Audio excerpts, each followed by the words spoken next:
This is my homework problem number 20.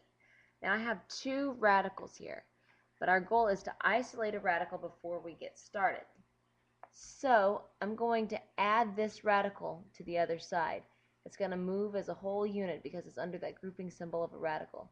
So 4y plus 20 is equal to the square root of y minus 4 plus 6. Now I'm going to do the same thing that I did before, which is square both sides to get rid of this radical. But remember that this thing is moving as a unit.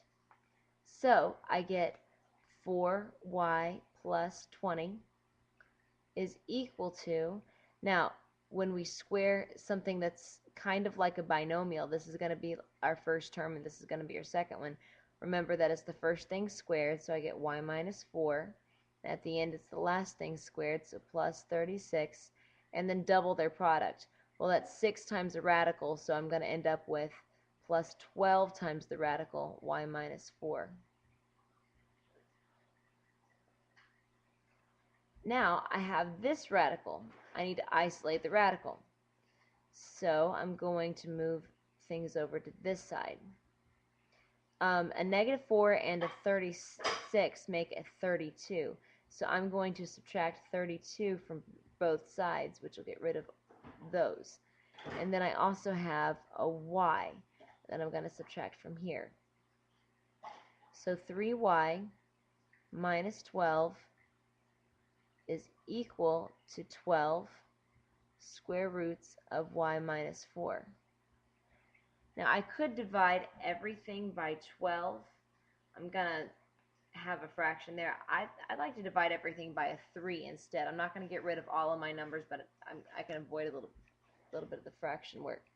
So if I divide everything by 3, then I have y minus 4 is equal to 4 square roots of y minus 4. Since we divided the 12 by 3, then that counts for this whole right-hand side. Now, this is close enough to isolating a radical because I don't have any pluses or minuses or anything over here outside my radical, so I can square both sides. So squaring this, I'm gonna get a perfect square trinomial. So y squared, and at the end is plus 16, and in the middle is double their product, minus 8y. And that's equal to 16 times y minus 4, because I squared the 4 and I squared the radical, which made the radical disappear. So this is 16y minus 64. And I'm going to move everything over here because I have a quadratic. Since I have a quadratic, that means I need to set it equal to 0. So y squared, and then if I subtract 16 from both sides, I get negative 24y. And then I'm going to add 16 to both sides. Or sorry, I'm going to add 64 to both sides. And so not only here, but also here, and I'm going to end up with plus 80 is equal to 0. And now I need to factor.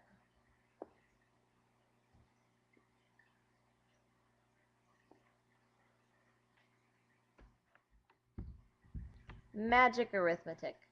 Feel free to pause, but I factored by setting each one equal to 0, checked them here, and they both work, so both are solutions.